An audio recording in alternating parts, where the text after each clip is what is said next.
अब मुझे पता चला कि थलपति विजय साहब राजनीति में क्यों चले गए। जननायक फिल्म बनाने के बाद उनका एक्टिंग, डायरेक्शन, वीएफएक्स सब पर से विश्वास उठ चुका था। उन्हें समझ आ गया था कि यही सही समय है दूसरे काम में स्विच करने का, और मैं कहूँगा सही डिसीजन था। लेकिन ये आखिरी फिल्म इनके करियर पर एक धब्बे की तरह रह जाएगी, ऐसा मुझे फिल्म देखकर फील हुआ। चर्चा करेंगे जननायक फिल्म पर।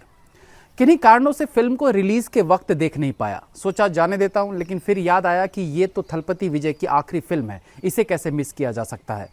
पहली बात तो विजय के इस बोल्ड डिसीजन का मैं सम्मान करता हूं, वरना करियर के इस पीक पर संन्यास लेना किसी भी एक्टर के लिए आसान डिसीजन नहीं होता है। फिल्म पर बात करें तो इस फिल्म को उनकी सबसे कमजोर फिल्मों में से एक कहे तो ये गलत नहीं होगा। 80% भगवंत केसरी फिल्म की रीमेक है और उसमें 20% अपना मसाला डाल के बिरयानी बनाने की कोशिश आखिरकार खिचड़ी में बदल गई। फिल्म का स्क्रीन प्ले एकदम लचीला है, कब कहानी में क्या घुसा दिया गया है ये राइटर और डायरेक्टर दोनों को पता नहीं है।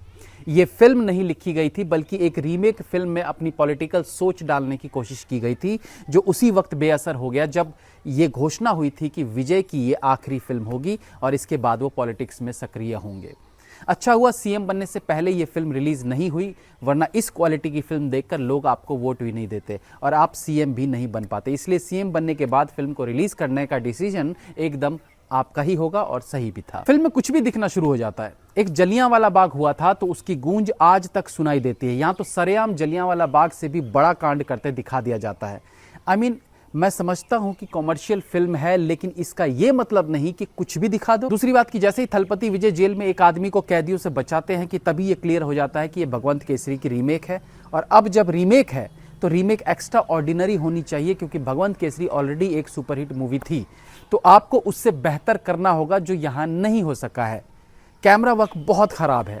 किस डायलॉग पर किसके चेहरे पे कितनी देर कैमरा रहेगा और कितनी देर में कैमरा हट जाएगा, ये एक बहुत कैलकुलेटेड काम होता है। किसी संवाद पर डायलॉग डिलीवरी दिखाना इंपॉर्टेंट है या सुनने वाले का फेस एक्सप्रेशन, ये एक बहुत क्रिएटिव वर्क है जो यहाँ नदारद था।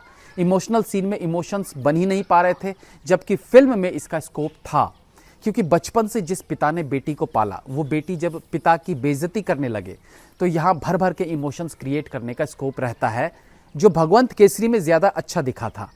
एक तो माइंड में भगवंत केसरी घूम रही थी, उसके सीन्स सामने आ रहे थे, तो इस कारण भी जननायक के वही सीन्स माइंड में अपनी जगह नहीं बना पा रहे थे। दूसरा कि जननायक में वो सीन्स इतने प्रभावशाली तरीके से बन भी नहीं पाए हैं।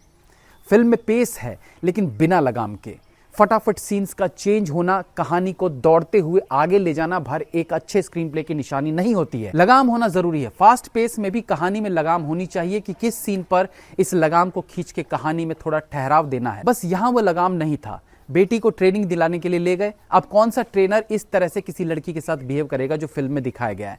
चलो ये भी ठीक है। उसके बाद विजय ट्रेनर को सबक सिखाने के लिए उसके बेस्ट फौजी, जो कि एक ट्रेंड ऑफिसर होगा, उसे 2 पटकी में धूल चटा देता है। मतलब भाई, ऐसा क्या स्टील खा के थोड़े पैदा हुआ होगा ये कैरेक्टर कि उस फौजी को एक बार में चित कर दिया, जिसने सालों से मेहनत से अपना शरीर बनाया, दाव पेच सीखे। कभी कभी साउथ वाले ना ओवर हो जाते हैं, और मुझे तो लग रहा था कि जैसे डायरेक्टर साहब विजय की आखिरी फिल्म समझ के उन्हें हीमैन बनाने पर ही उतारू हो गए हों। वैसे इस फिल्म में और वाईआरएफ की स्पाई फिल्मों में कोई अंतर नहीं था। उनकी फिल्मों में भी देश का एक फौजी सिस्टम से परेशान होकर अपने ही देश में आतंक मचाने लगता है, और यहाँ भी सेम वही दिखाया गया है। बाकी इलियास नाम के कैरेक्टर को बस यूं ही घुसा के जो बैलेंसिंग करने की कोशिश की जाती है, वो विजय की फिल्मों में आम बात है। फिल्म में कई सीन्स इलेक्शन कैंपेन जैसे फील हो रहे थे, जैसे बॉबी देओल और विजय के बीच वोटर्स को लेकर बहस, जहां विजय कहते हैं कि वोटर्स अच्छे इंसान को वोट क्यों नहीं देते हैं एंड ऑल। मतलब वो कहना चाह रहे थे कि इस बार वोट मुझे देना, मैं अच्छा इंसान हूं। आप अच्छे इंसान हैं, बुरे इंसान हैं, वो तो नहीं पता, बट आप एक्टर अच्छे हैं। बस इस बार गलत प्रोजेक्ट हाथ में ले लिया है। बॉबी देओल की बात करें तो साहब, आपसे इतना ही कहूंगा, आप गलत संगत में पड़ गए हैं।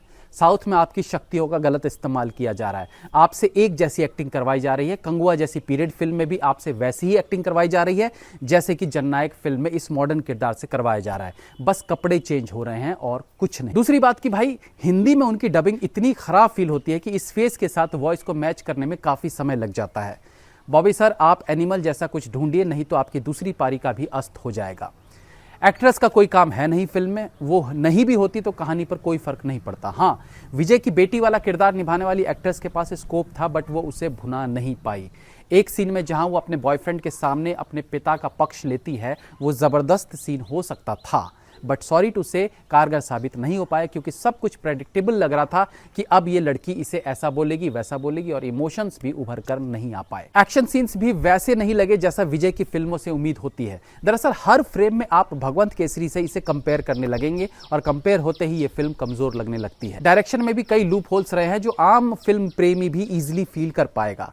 बाकी ठीक है, अब विजय को वैसे भी फिल्मों से क्या लेना देना, अब तो वो स्टेट संभाल रहे हैं और उम्मीद है कि वो इसे जननायक फिल्म से ज्यादा बेहतर तरीके से संभालेंगे। Have a nice day.